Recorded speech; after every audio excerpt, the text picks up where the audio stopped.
Hey everyone, welcome back to my kitchen. Today I'm going to show you a recipe for mix and match cookie dough pots. Now this is a recipe made with only store cupboard ingredients, so you should have them all in your cupboard already. It doesn't have any eggs in it, and it is also really easy to make vegan if you use a dairy-free alternative to butter.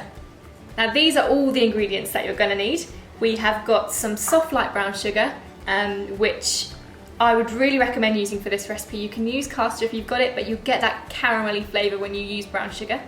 I've got some self-raising flour. I'm using self-raising flour because it means you don't have to add in as many things. But if you've only got plain flour, you can add half a teaspoon of baking powder and that will do the trick nicely. I've got some butter. I'm using soft salted butter for this recipe. Again, the salt is really important in a cookie, otherwise it will just be super sweet. So make sure you use salted and get it out of the fridge a couple of hours before you need to use it, so it's really easy to mix. Also using today some golden syrup.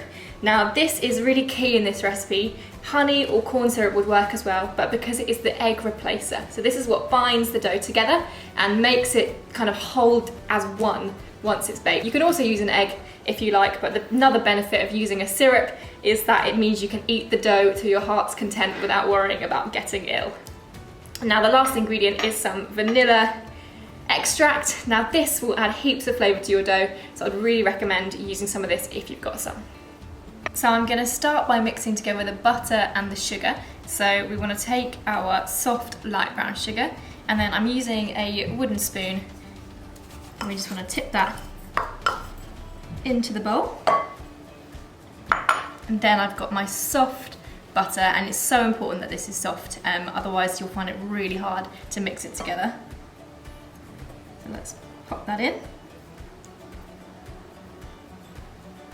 And then we want to combine these two until they are really nice and smooth. So this is what you're after. Nice and light and fluffy, well combined. The next ingredient that we need is our syrup, or honey if you're using it, or corn syrup. I'm using golden syrup because I find the flavour works really well in the cookies. Now I've heated up my tablespoon in a mug of boiling water because it just helps the syrup to slip right off.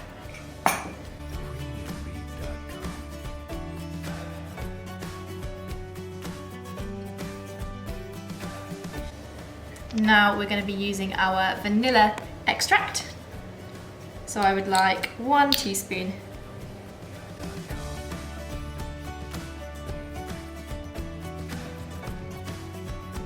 So our final ingredient for the dough is our flour. So I've got my self-raising flour.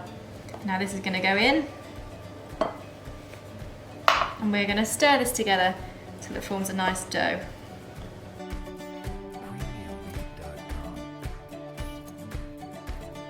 So I'm going to use a giant muffin tin to make my cookie dough pots.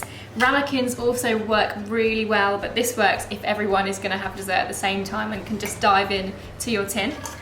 So I'm going to prepare it by buttering it. So I've buttered 4 holes of my muffin tin. This recipe will make enough for 4. And now I'm going to divide my dough between all of the holes.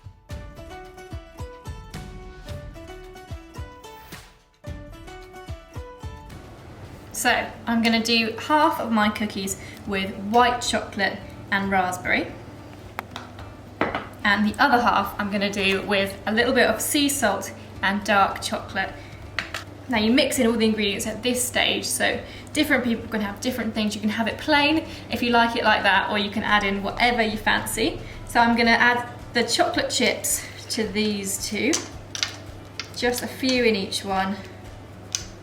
And then stir it all together, get it into a nice even layer.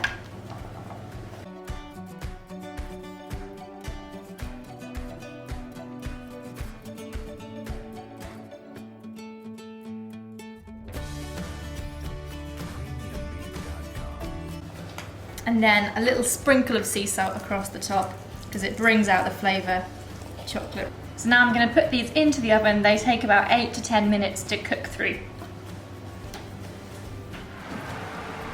So I've got my cookie dough pots out of the oven and they look amazing. These are perfect to eat straight from the tin or maybe with a ball of ice cream on the top. Thank you so much for watching this recipe. Please subscribe to my channel and don't forget to check out the links below to find the full written up recipe on my blog.